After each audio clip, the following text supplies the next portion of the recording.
thank you so much, Plun, for this session. So as Plun said, we have looked at the implementers, and the implementers do the work on behalf of the hub operators. The hub operators are now Lagim, GAM switch, R switch, all the people running the MojaLoop hub. And so we want just to hear about the experience of some of our doctors when we have the hub operators. So I'm joined by Mole Kudeka. Mole is the CTO at the Ministry of Public Service Efficiency and Digital Transformation in Togo. He has been in the community for some time.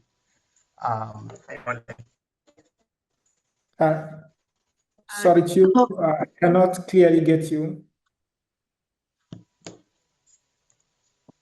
Okay.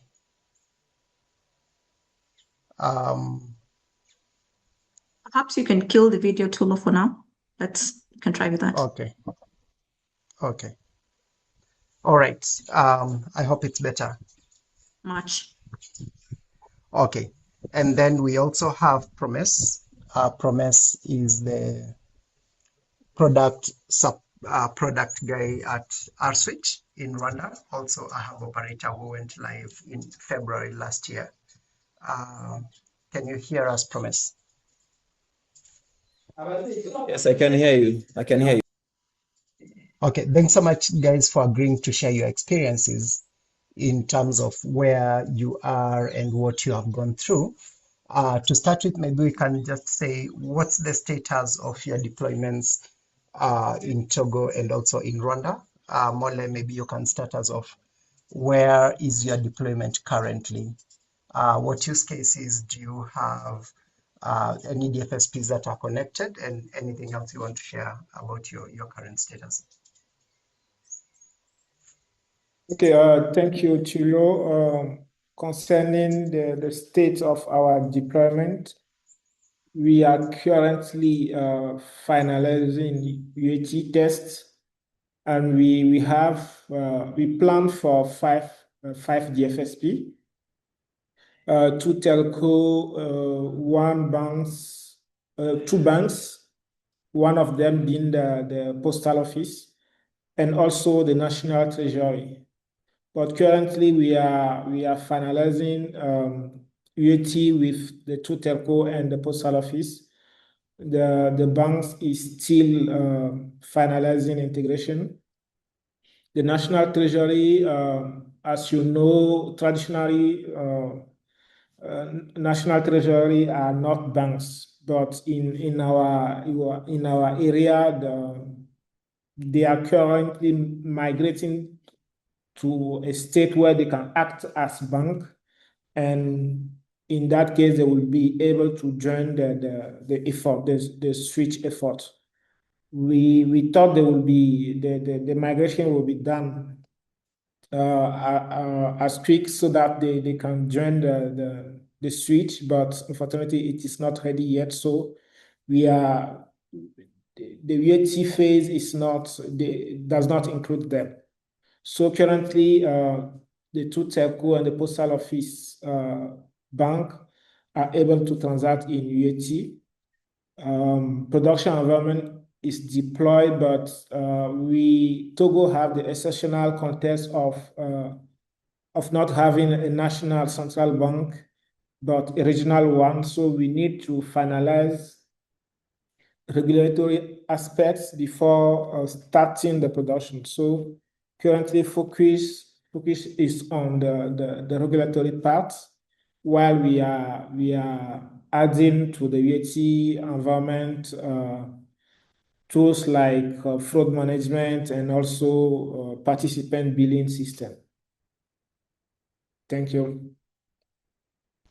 Thank you, Mole. Promise, I think we have a lot of, we have been talking about the RSwitch deployment for some time.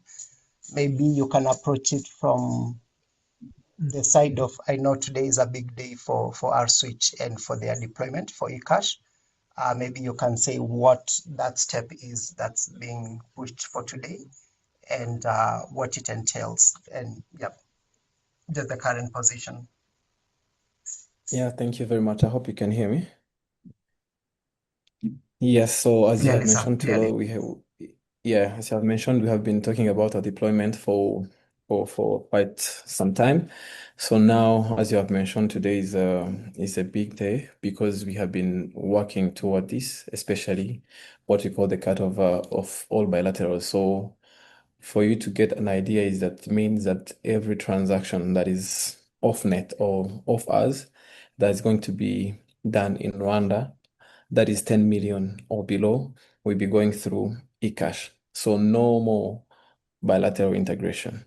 So it means this is a huge step, and it's not only a step that can only be achieved by maybe being technically ready. It's a collective effort from technical work, regulatory, central bank, because it's and how the whole product and the whole switch is established, because this is not when you're talking about this, when you tell all the population of Rwanda that every transaction that they're going to be doing that is less than 10 million that is going off network is going to be going through this infrastructure. It needs to be a ready infrastructure. It's not a testing step. We have done those testing steps. We have already done all that. So this was a very awaited step milestone. So which means currently we were averaging more than 5 million transaction a month, and we are actually looking into having more close to 9 to 10 million. So it's a huge step which has been already prepared infrastructure wise, regulatory wise. And what I always like to talk about here is not about having a transaction being successful, because if we are going to be having more than 1 million transaction a day, it means we also need to have a way to handle edge cases, because payment is not only about a successful transaction, but it's also about how you handle those transactions that need not go through. How are you going to help those people? Because here we are talking about low transaction. People will be sending money, even low amount. So you need to make sure that you deliver it instantly. And if you do not deliver that instantly for different reasons, you need to have a proper way that you're going to handle that. So that is what we are working on. Already it has been communicated. Our marketing team are already on radios and TVs here in Rwanda talking about that change. And it has proved to be a very, very big milestone, especially even in terms of money, because every transaction now we are talking about here in Rwanda is about 20 Rwandan francs, every transaction, until even up to 10 million. So you can move 10 million Rwandan francs and pay only 20 Rwandan francs. And this is all about what instant payment and financial inclusion we're all about. So we are enabling people to move money, however much it is, not more than 10 million, because now it has become big value within their means. So they don't have to struggle to find transaction fees after struggling to even find money. So that's what we have done, and that's what we're actually working on today, Tulo. Yeah, thank you. Okay. Congratulations. I think we have been saying congratulations to our switch many times over the last 2 years. So one more Thank you. one more feather in your cup. For both Thank of you, you. maybe starting with Mole, what would you say are the critical steps and decisions that you have taken at different steps to be able to get to where you are? Um, I know, Mole, like you have a very unique situation in that you don't have a central bank, you do have a regional switch. What are the critical steps and decisions you have made to be here? And Promise, maybe you can also add on to what Mole gives us. As you said, Tulio, our contest, the challenge was not technical, it was regulatory. So concerning the critical step, I would say it is the commitment of the leadership to conduct the projects to term. So we had a lot of challenge. Much of them were not technical, but was I wouldn't say regulatory, but maybe strategic, or should we? The big question was always, should we have a national switch if we already have a regional one? So that challenge is still is still following our project till now, and we are still struggling with it. The commitment of the leadership to have the national switch is the one key step that keep us on track, and we are doing everything we have to do so that we can achieve the goal. Thank you. Yeah. Thank you, So Promise. Do you want to add to that? Yeah. Yeah, I just wanted to add on that. And this is something that I've heard also some other markets have happened. So first of all is to understand also what the instant payment, why are we going to do instant payment? It's not like we are going to give opportunity to some and leave others. So it's about giving opportunity to the whole market and the ability to compete. So which means now we have more than 20 participants in Rwanda here. So which means everyone can now compete and win. So one of the challenges that we had, of course, is that when you step into the market like this, you will find some giants there who will not necessarily profit because they were actually acting maybe as mini switch, if I can use that word. So which means they are not going necessarily to profit directly through interoperability. So which means it's not a good idea. But to these small players, it's going to be a very good thing, which means for us, we saw that instant payment was more as an opportunity to everyone now to compete. It's not like we are taking the market for one to give it to another one. No, it's more like they now all have the platform to compete, so they can go ahead and now do their strategies. So to convince big giants on the market to join was the most challenge. And you cannot only you cannot do that as a switch. Of course, there needs to be also the power of the regulator central bank to make sure, because they work on behalf of the citizens. So just to make sure that everyone has a ground to compete, and then so that they can go and compete. So that convincing power that comes mostly from the central bank and the government in general was the most challenging. The technical part, we were all equipped with a very good integrator, with a very good team at R Switch. The only part that was really challenging was that. Thank you. Thank you so much, guys, for your different. I mean, when you look at the Togo approach and the Rwanda approach, diverse markets, but you all want. And so as you approach it, we can just see the results coming in, even though your parts are very different. Now, maybe a funny one. What would you do differently based on where you have come, the effort you have done? I'm sure there are some things you're like, if I went back 6 months ago, I would change this, or maybe I could have done this better, or I could approach this differently. What are the lessons you have learned? What things you do differently if you were to start your project again? This Maybe is a I can democratic start. one. Anybody can start. Yes, Moja. Yeah, for me, maybe it will be the fact that I will start by making sure I have a dedicated team for the projects, because till now we are working with a team that is not dedicated to the project. It is my daily team. If I can use I can say it like that.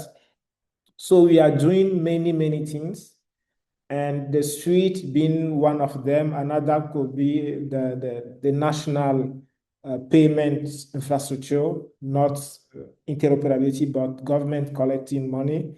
We are working on identity with Mozip, me being the lead architect on that project also. So we have to manage time on different stuffs.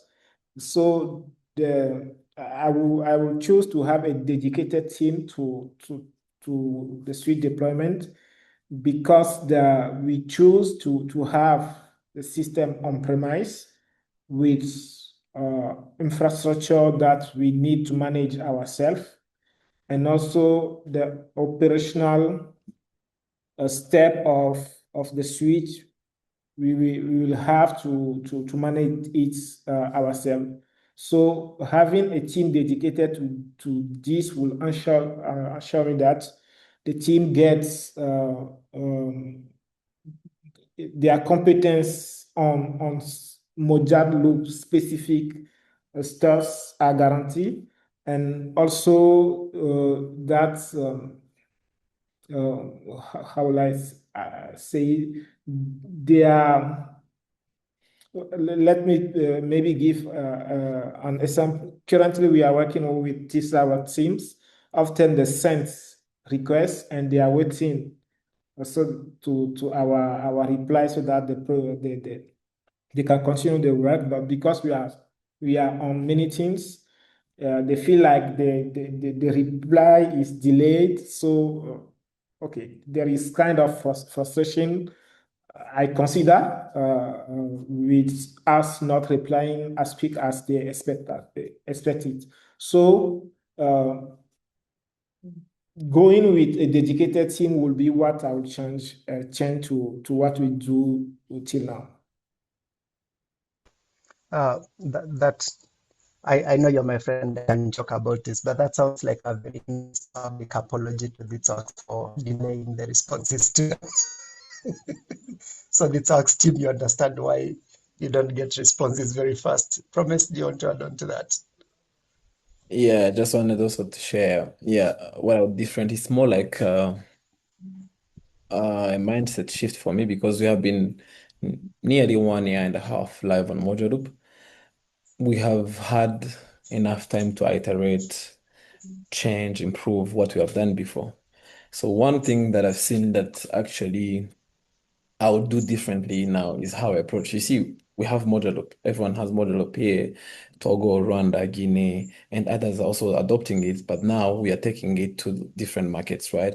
So it's not going to it's a switch, but it's not going to operate the same way in Togo, in Rwanda, same way. So that product mind shift to say, okay, we need now to make sure that the way we are functioning reflects the realities of our market. It answers the question that our market asks in terms of payments and instant payments in general would have really, really changed how I approached and how I engaged the participants. Because after learning that, after going live and some few months later, I started engaging more with the participants, especially on now crafting the product around MojaLoop that actually meets their needs. And it ended up bearing very, very good fruits. So which means it makes the life easier, especially when it comes to adoption after. Because yes, the switch is the same, but then the markets are different and the people who are going to use it are different and they have different problems.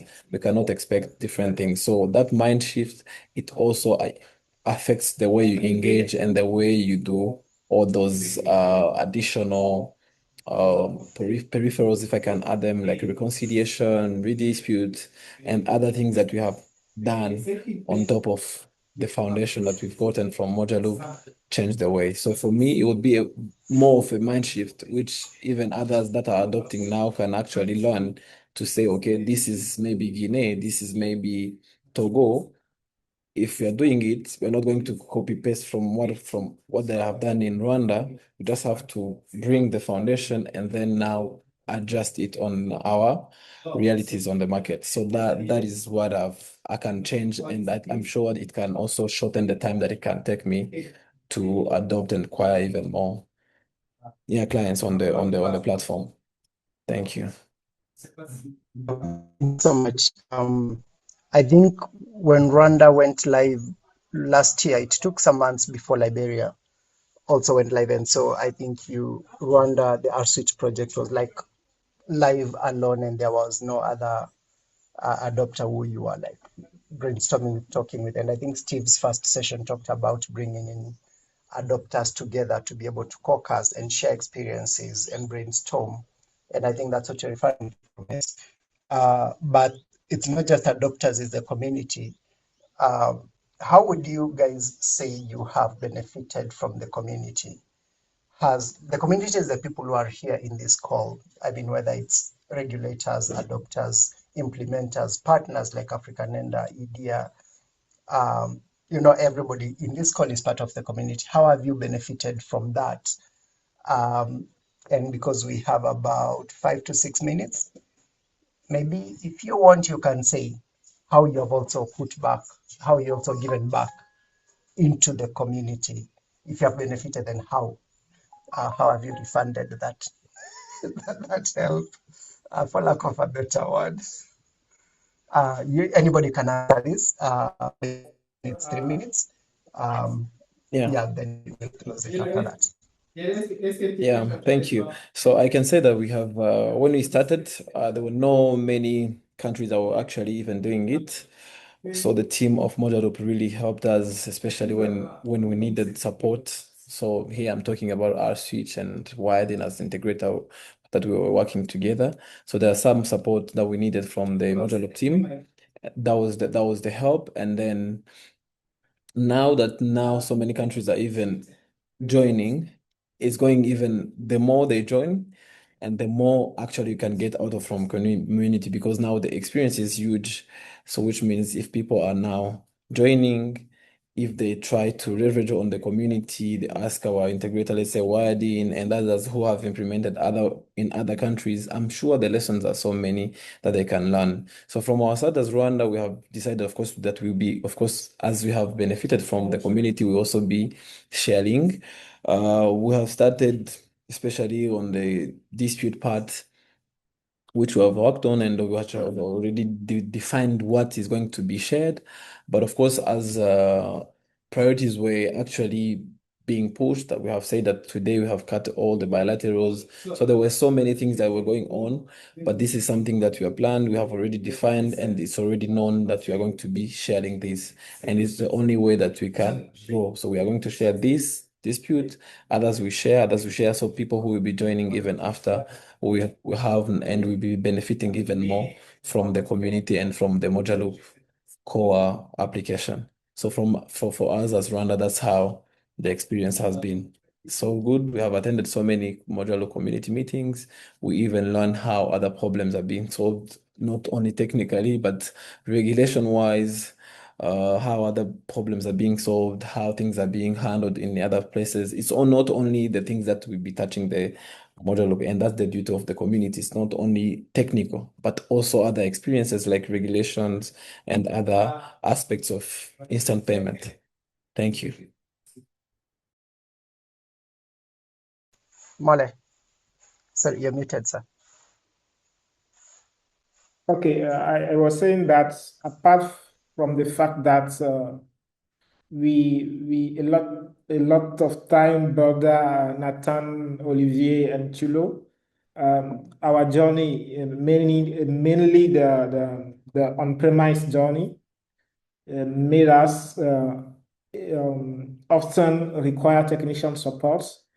But coming to the community, what really make us choose MojaCom was the expectation that with many countries adopting MojaCom, we will be able one day to do cross-border transaction, because we start our interoperability projects considering developing in-house solution.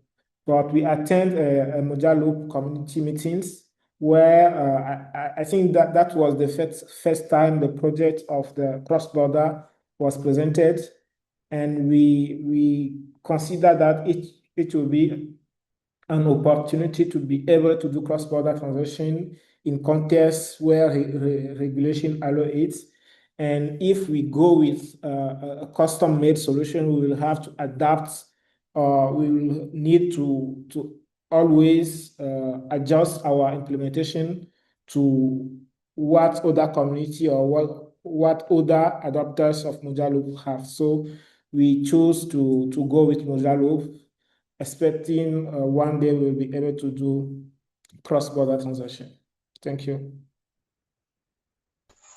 Thank you so much. I think as we close it, maybe just to describe, like, in this panel, we do have leadership in the form of Mole, who has really just run with the project in Togo for as long as I joined Mojalo Foundation. He has been there just pushing ahead, saying I have the lines to meet and everything. And on the other side, we do have Promise, really a brilliant engineer who has contributed to our work streams, led the dispute management work stream, and been involved in many things. And we have called upon all of them to share their experiences. I think we can never overstate just how many adopters have gone to Rwanda to visit RCH and to see what they are doing. And I do believe your work there has actually facilitated the growth of our adoption volumes, because when people come and they see it working, then they're like, oh yeah, this thing actually works.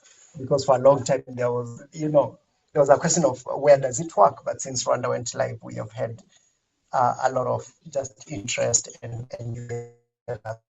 I think that's also a form of giving back, showing what you have, and people saying, yes, if our switch can do it, if Togo can do it, and the leadership you give in your different roles, then that has really helped us. So thank you so much. And with that, we will come to the end of the session. But these guys are always ready to answer your questions. So please reach out to me, reach out to Mole, to Promise, and we will be able to answer any questions you have, unless there's one, Chloe. No, we don't have a question, but we do have a comment from Olu saying Rwanda has proven what interoperability in general sense means. No bilaterals, whether technical, operational, business, governance must all be inclusive. So well done, Promise, to your team and the Rwanda team at large. Thank you very much, Mole, as well, for sharing the experience in Togo.